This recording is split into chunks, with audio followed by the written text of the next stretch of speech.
Queridos amigos, qué alegría, qué desenfreno, qué regocijo tenemos la suerte de estar una semana más en su programa favorito, Espinosa Libertad. Y tenemos por tercera semana consecutiva la suerte, el privilegio, el honor de contar con Cristian Andrés Ortiz Lemos. Músico, lo es. Teólogo, lo es. Escritor, lo es. Politólogo, lo es. Inteligente, lo es. Guapo y buena persona, también, que es mi amigo, cómo no. Querido Andrés, vamos a hablar de libros, que es algo que nos gusta bastante. Y quisiera dedicar esta sección para aquellos que nos oyen de algunas lecturas recomendadas, pero quizá quisiera empezar antes. ¿Cómo fue tu camino o tu aventura por los libros? Si tú fuiste un niño lector o te gustó leer desde pequeño, ¿recuerdas el primer libro que más te impresionó siendo niño o adolescente? ¿Cómo fue tu camino a la lectura? Bueno, o sea, más o menos parecido al tuyo y al de todos los que nos escuchan, ¿no? Los libros son una cosa que nos ayuda a evadirnos de la realidad, ¿no? Un teórico que se llama Pinillos, me parece, hablando de la literatura de Lovecraft, dice que la literatura de Lovecraft no es literatura de evasión, sino la literatura de invasión. La posibilidad de invadir otros universos a través de las letras. Me parece muy bonito, ¿no? Entonces, sí, o sea, esta idea de leer para tratar de construir nuevos universos siempre me ha parecido muy divertida, ¿no? Y una cosa que yo también admiro mucho de ti, me fascina, y es, yo voy a confesar algo aquí delante de las cámaras, y es, a mí como profesor de universidad me cuesta encontrar los espacios para leer. Pero tú, sin embargo, sigues teniendo un ritmo de lecturas muy intenso, con tu familia, con tu vida privada, con tu trabajo como profesor, tu trabajo como investigador. ¿Cómo encuentras el espacio para leer? ¿Dónde te gusta leer? ¿Cómo lees?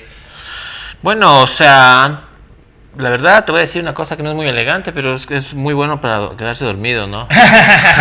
Tú coges un libro de Virginia Woolf, te duermes. Y ya, te duermes porque te duermes. Y has hecho una pequeña selección de libros de los que nos gustaría hablar, de los que te gustaría hablar, que también, por cierto, también una cosa muy interesante, y es cómo la literatura te permite entender mejor la realidad en la que vives. Es decir, para entender lo que es el socialismo del siglo XXI no solo hay que leer teoría económica o teoría política, también la literatura da grandes claves de lo que está ocurriendo. Cierto. Y creo que con estos 5 libros se permite entender mucho mejor la realidad en la que vivimos. ¿Nos lo puedes ir diciendo? Bueno, hablemos de libros. A ver, yo quisiera hablarte un poco de un tema, y el tema sería la idea de que el marxismo y el socialismo no son doctrinas perversas simplemente cuando llegan al poder. Generalmente se piensa que tienes una doctrina muy bonita como el marxismo, el socialismo, y cuando llega un Fidel Castro, un Pol Pot, un Stalin, un Mao Zedong, entonces ahí es cuando se despliega la cosa por el tema del poder. Y hay un montón de lecturas que te dicen que no, que hay una perversidad intrínseca en ese tipo de moraleja, en ese tipo de retórica moral, dulzona, de superioridad ética, que te impulsa a creerte mejor que los demás, y ahí es donde nacen los demonios. Los demonios, por ejemplo, es un libro de Fedor Dostoyevsky. Dostoyevsky es un autor, ustedes imagino que todos conocemos, pero lo que poca gente sabe es que Dostoyevsky en su juventud era revolucionario, creía en la revolución. Él lo fue. Entonces Dostoyevsky incluso está en la cárcel, estuvo en la cárcel 4 años, en la cárcel durante 4 años, está en un campo de concentración en Siberia. Eso no lo sabía. Sí, y ahí escribe un libro que se llama Memorias de la Casa de los Muertos, o Memoria de la Casa Muerta, según las traducciones, donde él se da cuenta que los subalternos, los obreros, las personas de baja condición, no son tan buenitos como él había idealizado en su primera novela, que se llama Pobre Gente. Ahí se da cuenta que la perversidad está en todas las clases sociales. Es que ahí hay uno de los elementos claves del socialismo y por lo que es tan atractivo, y la idea es, primero, es una idea adolescente y maniquea del mundo, hay buenos y hay malos, y además los buenos y malos están perfectamente definidos. Los buenos son el proletario, los malos son los burgueses. Es una tontería. Lo cual ahí, pero el problema grave de eso es que ahí está anulando primero lo que hace a las personas y por tanto la mejor literatura, y es el conflicto interior. Es la idea de que dentro de cada uno de nosotros hay buenos y hay malos. Y hay una parte de bondad y de maldad, y la existencia humana es una lucha constante, pero dentro de uno mismo, por los distintos instintos o pasiones o los distintos intereses y acciones. Y yo lo que quiero decir son dos cosas. En primer lugar, la mala literatura o una cierta literatura adolescente es aquella cuando usted esté leyendo algo, una película, algo, y sea muy claro quién es el bueno y quién es el malo, y ya está perfectamente predeterminado, predefinido. A mí normalmente me interesa poco como literatura, porque suele ser eso, suele ser tonto y maniqueo. Y en segundo lugar, lo apasionante de Dostoyevsky es que cuando luego escribe Los hermanos Karamazov o cuando escribe Crimen y Castigo, trata precisamente de eso. O sea, Crimen y Castigo es wow, es de una profundidad sobre si el crimen es moral, ético y unas reflexiones, y Los hermanos Karamazov unas reflexiones de profundidad. O sea, Dostoyevsky es un autor que a ti te ha marcado. Sí, pero es un autor al que llegó a mi vida de forma más o menos tardía, porque yo le había leído Crimen y Castigo ya de joven, pero los libros importantes de él, los posteriores, son algo que ha sido muy reciente. Mi encuentro con Dostoyevsky ha sido muy satisfactorio, ¿no? Es uno de los grandes novelistas, junto con León Tolstoy, uno de los grandes novelistas del siglo XIX, ¿no? Y de un estilo de novela que ya casi no se estila. O sea, son esas novelas de cientos de páginas, de profundidad de personajes, de evolución. Eso no necesariamente es bueno. O sea, por ejemplo, Los demonios es una novela inmensamente larga, pero yo sospecho que es porque a Dostoyevsky los editores le pagaban por palabra. Y como él tenía problemas de juego, siempre estaba endeudado, entonces... Que también, pero, sin embargo, El jugador es un libro cortísimo y también delicioso. También y Las memorias del subsuelo y Crimen y Castigo son libros cortos. Entonces, cuando Dostoyevsky es conciso, es brillante. O sea, yo no es perfecto Dostoyevsky, pero quiero hablar de Los demonios. Los demonios es un libro que habla acerca de cómo son los revolucionarios antes de llegar al poder. Dostoyevsky no vio lo que iba a pasar con la revolución marxista, pero sí vio lo que iba a pasar como 20, 40 años o 30 años antes de la revolución, con las células socialistas que estaban funcionando en Rusia, haciendo incendios, quemando el metro. No, eso es en Chile, ¿no? Bueno, la misma cosa, quemar, 150 años después, la idea de la justificación de la violencia, porque nosotros somos el pueblo, por tanto somos buenos. Lo tienes que saber.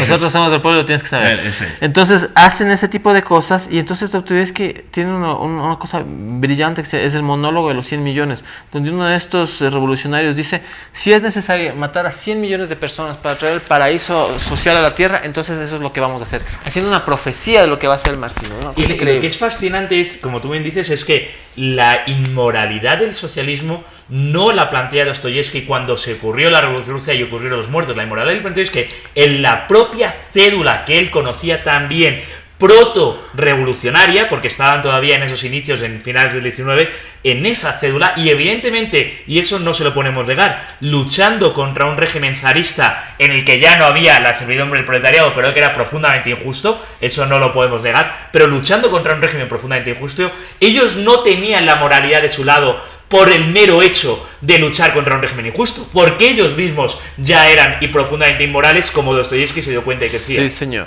La esclavitud se abole en Rusia muy, muy tardíamente, en la década de 30 o 40, recién se abole la esclavitud.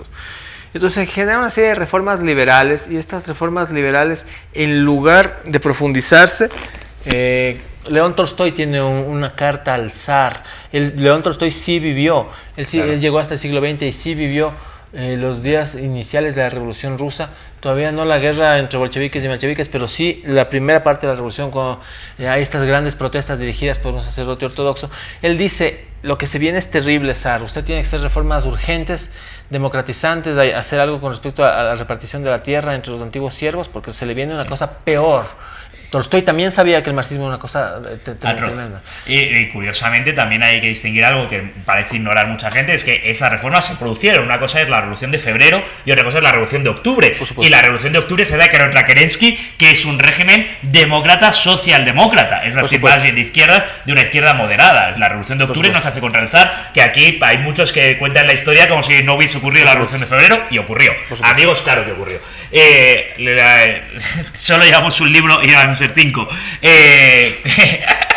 Vamos a hablar de otro. Otros libros, hay un libro de un británico que se llama Chesterton, que se llama El hombre que fue jueves, muy parecido al esquema de Los demonios, donde se habla de las células anarquistas que igual queman. Igualito, esta idea de quemar casas, quemar el metro, porque esa es la revolución, eso no es nuevo, no es que se inventaron nada las personas. De eso habló Chesterton también. Entonces, el hombre que fue jueves se trata de una persona que se introduce en esas células, se le da el nombre clave de Jueves, y ahí está, ¿no? Metido y ve la perversidad de los buenos. La perversidad de los buenos. Esa es una frase magnífica. Yo quiero decir algo del Chesterton, o como nos gusta llamarle a muchos, el divino Chesterton. Chesterton, para mí, como autor liberal, como liberal que me considero, es uno de los mayores retos intelectuales, porque Chesterton es un conservador puro, increíblemente inteligente, increíblemente divertido. Divertido hasta decir basta. Y el padre Brown, si quiere leer las novelas del padre Brown, de sus personajes, de un detective divertidísimo, muy, muy recomendable. Creo que nos da tiempo a recomendar un libro más, amigo. Bueno, hay varios libros. Maestro y Margarita de Bucago. El Maestro y Margarita es maravilloso. Hay otro, pero quisiera hablar más bien del texto de un autor ecuatoriano que se llama La Escalera de Bramante. La Escalera de Bramante, de Leonardo Valencia, tiene un capítulo que tiene una inspiración bastante interesante, tanto en El hombre que fue Jueves de Chesterton, me imagino yo, y también en Los demonios de Dostoyevsky, ¿no? Lo cual es bastante evidente. Y el corazón de ese texto es lo mismo, cómo los buenos, las personas que buscan la justicia, en este caso es una mujer la protagonista de este capítulo, cómo estas personas que buscan la justicia social pueden ser asesinos, ¿no? Sí. Pueden ser criminales, pueden matar a sus propios amigos en nombre de estos ideales mayores. Y voy a decir algo de los que hablaron dos otras cosas. Primera, yo creo que Leonardo, tengo el honor de considerar amigo. Yo creo que La Escalera realmente es una de las grandes novelas latinoamericanas escritas en estos años, es decir, y grande también, otra vez, volviendo a la literatura rusa, es una novela densa, grande, complicada para el lector, pero de literatura profunda y buena, y además increíblemente sutil, porque trata el tema de las troyanas, lo trata de una manera muy sutil, no es maniqueo, no es de buenos y malos, es mucho más complejo y por tanto mucho más enriquecedor para el lector, ¿no? No es Entre Mars y una mujer desnuda de Jorge Enrique Adún, que es la antítesis de todos estos libros. Entre Mars y la mujer desnuda de Jorge Enrique Adún es una novela que dice que claro, que los jóvenes revolucionarios son buenitos, ¿no? Puros, porque por el hecho de serlo ya está, no hay dilema moral, no hay buenos contra malos, lo mismo. Y ya está, y volvemos a lo mismo. Querido amigo Andrés, solo llevamos creo que 4 libros, pero claro, si pudiésemos hablar de todos los libros que quisiera recomendar, esto no sería un programa, esto sería una telenovela con miles de capítulos, así que les esperamos en la segunda parte de Espinosa Libertad, donde vamos a seguir hablando de 2 cosas que nos encantan: libros, lecturas, literatura, ideas, de todo eso, con Andrés Ospil Lemos. Queridos amigos, bienvenidos a Espinosa Libertad, su programa favorito. Y hoy estamos y continuamos con Andrés Ortiz Lemos. Ya hemos estado hablando de libros. Teníamos pensado hablar de algunos, pero los libros es como que se tira del hilo, sale uno, entra otro, y son como una reunión de amigos, ¿no? Que sacan las bielas y nunca sabes qué amigos van a venir, vienen unos, se juntan otros. Y ahora Andrés, yo quisiera aprovechar que tú estás aquí y quisiera aprovechar tu camino vital y tu trayectoria para algo que a lo mejor es inútil, en el sentido de nadie aprende en experiencia ajena y tu camino vital no lo va a poder recorrer nadie, pero sí que creo que es generoso e importante, y es, aunque no seas un provecto anciano, pero sí que has tenido ya muchas vidas, es decir, has sido músico, has sido teólogo, has sido politólogo, has tenido muchas investigaciones, has tenido muchas lecturas y muchas escrituras, y me falta a mí, quisiera hablar en positivo y hablar de recomendaciones. La primera cosa es hablar en positivo, porque con todas las lecturas que hemos hablado de la perversión del socialismo, del maniqueísmo, de buenos y malos, o en ese sentido el marxismo, la idea de opresores oprimidos, buenos, malos, ese simplismo, la primera pregunta es ¿cómo podemos hacer? Escribimos el libro Crónica del Socialismo del siglo XXI con esta idea, pero ¿cómo se puede hacer para inocularse de ese virus que es la idea de la revolución, del Mesías, de la salvación? ¿Qué le dirías a esos jóvenes ecuatorianos que estuvieron tirando piedras, a esos jóvenes chilenos que están tirando piedras, a esos jóvenes colombianos que están tirando piedras? ¿Qué les dirías? Lo primero que les diría es que dejen de tirar piedras. Para empezar. O sea, a ver, yo les diría que seleccionen correctamente los blancos de su fuerza. ¿En serio, joven, tú crees que porque le quemas la tienda a tu vecina estás haciendo revolución? ¿En serio? ¿Estás quemándole la tienda a una vecina tuya? ¿Estás dejándole sin trabajo a un vecino tuyo con su pequeño negocio? ¿Eso, en serio, es hacer revolución? No lo creo. Lo segundo es una idea freudiana del principio de realidad contra el principio del placer. El principio del placer es satisfacer nuestros deseos y necesidades inmediatas. Si alguien te cae mal, le lanzas la piedra, lanzas bomba molotov y crees que dar rienda suelta a esas pulsiones, a la pulsión de muerte, realmente es hacer algo y no. El principio de realidad, por otro lado, es aburrido. O sea, realmente si yo tuviera 20 años, no me gustaría escuchar esto, porque me gustaría más bien lanzar piedras, porque es más divertido. El principio de realidad consiste en hacer la tarea. O sea, ¿quieres cambiar el mundo? Limpia tu cuarto. Si quieres saber más que el político al que criticas, lee más que el político al que criticas. Probablemente tú puedas llegar más lejos que él si lees más que él. Pero no lo vas a lograr de otra forma que no sea a través del principio de realidad. O sea, yo esto lo traslado a una autora que me gusta mucho, que es McCloskey, y es la idea de el relato heroico versus el relato burgués. Es decir, el relato heroico del guerrero que conquista, que es muy atractivo cuando tienes 20 años, pero el relato que nos enriquece a todos y que enriquece y aporta a la sociedad es el relato burgués, que es un relato increíblemente aburrido. Me levanto por la mañana, voy a trabajar, dejo de desayunar a los hijos, vuelvo a casa, me reúno en la reunión de vecinos del condominio para que podamos convivir entre todos un poco mejor, llego a casa, preparo la cena y me voy a dormir. Ahí no hay nada heroico de he hecho la revolución, he salvado al pueblo. Pero has hecho un gran aporte al mundo. En un día de trabajo honrado se aporta más al mundo que en 100 años de revolución. Pero claro, ese relato a un joven de 20 años, él quiere el relato heroico, ¿no? El cuerpo le pide o le pide. Pero se puede tener relato heroico en este tiempo donde tenemos un pensamiento único, donde tenemos un pensamiento hegemónico. Ahora ser revolucionario es luchar por la libertad de comercio, libertad de pensamiento, libertad de expresión, libertad de empresa. Eso es ser revolucionario. Claro, porque aquí hay una gran paradoja. Y es decir, estos nuevos revolucionarios que quieren hacer la revolución, en realidad ya no es como en los 60 y los 70, que efectivamente se estaban rebelando contra un establishment, contra una generación anterior que sí que era la institucional. Ahora, los marxistas de los 70, jóvenes de los 70, ahora son los que ocupan la cátedra y los que jalean a los jóvenes para hacerlo. Y los políticos, además, también les jalean para hacerlo. De tal manera que el revolucionario está haciendo la revolución contra el sistema, que es el propio sistema que le jalea para que haga la revolución. Es una pura paradoja absurda. Ahora, lo realmente revolucionario es decir, oiga, es que yo no creo en sus ideas de izquierda, oiga, es que yo no creo en su mero... Eso es revolución, imagínate. Claro.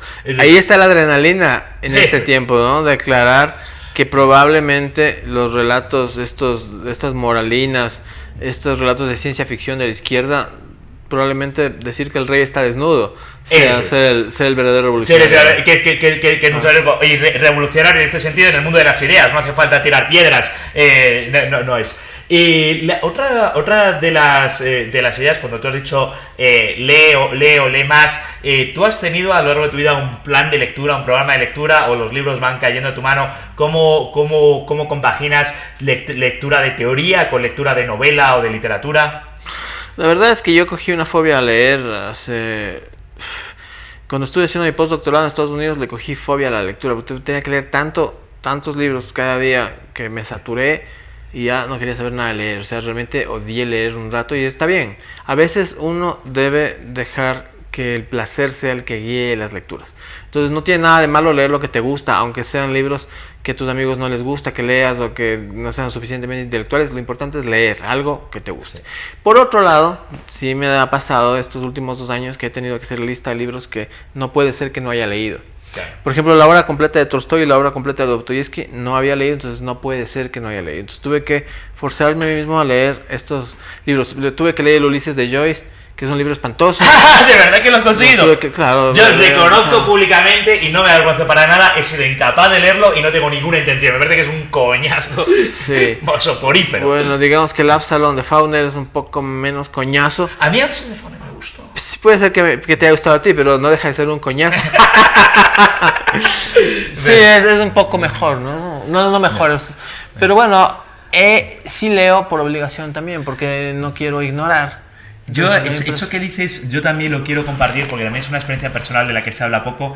La lectura es como una especie de amante, y cuando es una especie de amante tienes fases en las que estás muy enamorado, va todo bien, y también tienes fases de enfado, también tienes fases de cansancio, también tienes fases de rutina. Es decir, no es una relación, yo no soy constante de que es una relación de todos los días dedico 3 horas a leer. No últimamente me he leído una novela que me ha encantado, Patria, en 2 días, y ha habido periodos perdidos en que en 2 meses apenas leo nada. O sea, sí que es una relación complicada, ¿no? Y está bien decir, ha habido periodos de vida en que no he leído apenas y no pasa nada, o sea, es parte de lo que estamos. Quizás otro consejo, y es cuando ya hemos hablado de la música, la teología, la politología, ¿cómo has incorporado esas lecturas a tu vida diaria? Es decir, ¿la música o la experiencia teológica es parte de tu vida a día de hoy? He incorporado todas esas vertientes en mi vida diaria con mucha dificultad. No es fácil ser un hombre poliédrico.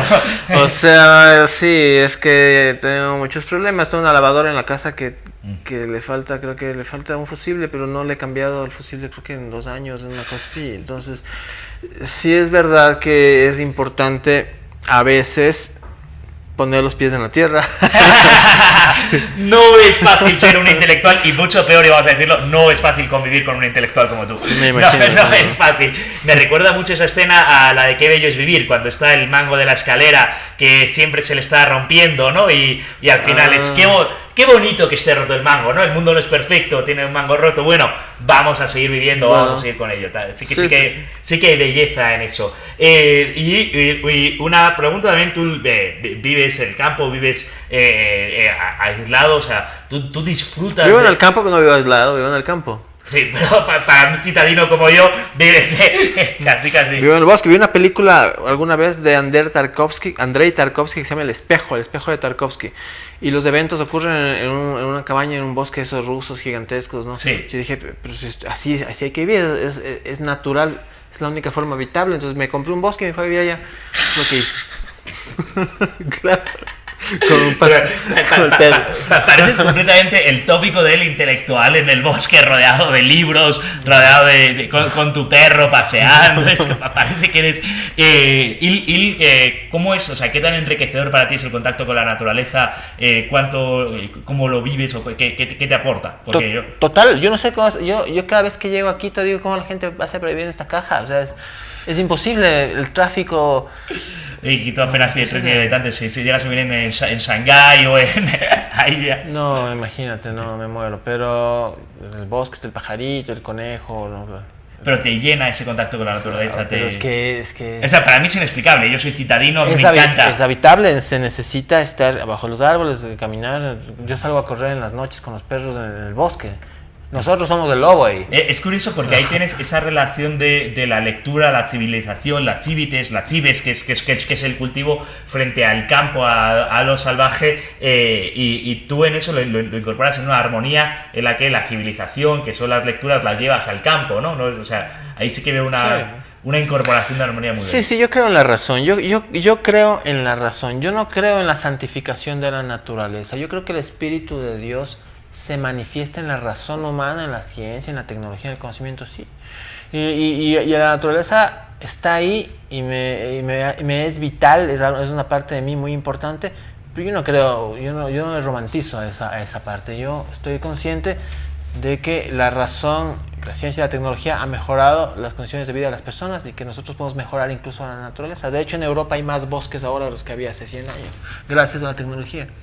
Qué maravilla, como siempre, un pensador independiente que dice cosas que no estamos acostumbrados a leer. Muchísimas gracias, Andrés Tortil Lemos, ha sido un placer. Espero que para aquellos que nos escuchen les esté sirviendo esta conversación y estos... No creo que llamarlos consejos, ¿no? Esta conversación sobre lo que nos ha ocurrido en la vida. Muchas gracias, Andrés, y muchas gracias, amigos, en Espinosa Libertad. Queridos amigos, bienvenidos a Espinosa Libertad, a su sección favorita donde leemos, porque no solo nos gusta hablar de libros, como hemos estado haciendo, que ha sido bastante enriquecedor, al menos para mí, sino que además nos gusta leer lo que se escribe. Andrés Tortil Lemos nos va a leer algo de lo que él mismo ha escrito. Esa es la suerte y el privilegio de estar con un escritor.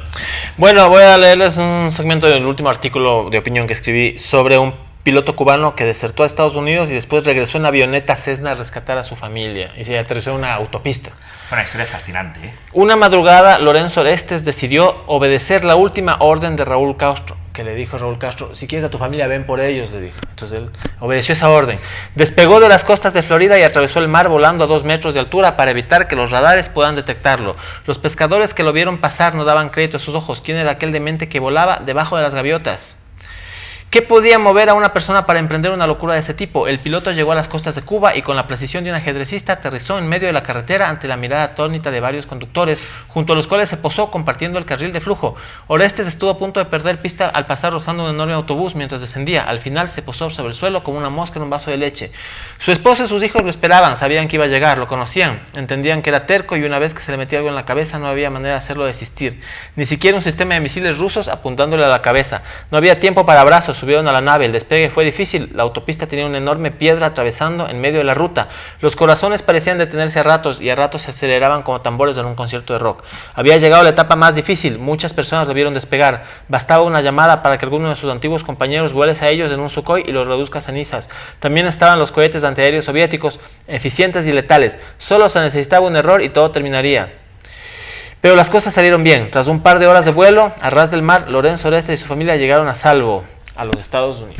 Qué increíble, después de todo lo que hemos estado hablando sobre el socialismo, qué increíble que todavía en América Latina, en el siglo XXI, haya gente que tenga que luchar así por algo tan básico como la libertad. Y ahora queremos acordarnos de todos nuestros amigos venezolanos que están sufriendo en sus propias carnes, y que todavía haya gente que esté tirando piedras porque quiere eso en sus países. Es tan increíble, paradójico, tan increíble. Y quizás el reto de un estudioso es entender por qué ocurren estas cosas, porque es fascinante. El reto de un estudioso debería ser dedicarse a entender eso, pero lamentablemente, ya voy a repetir esto por cuarta vez, lamentablemente nosotros los, digamos, académicos estamos empeñados en tener que demostrar que el pasto es verde.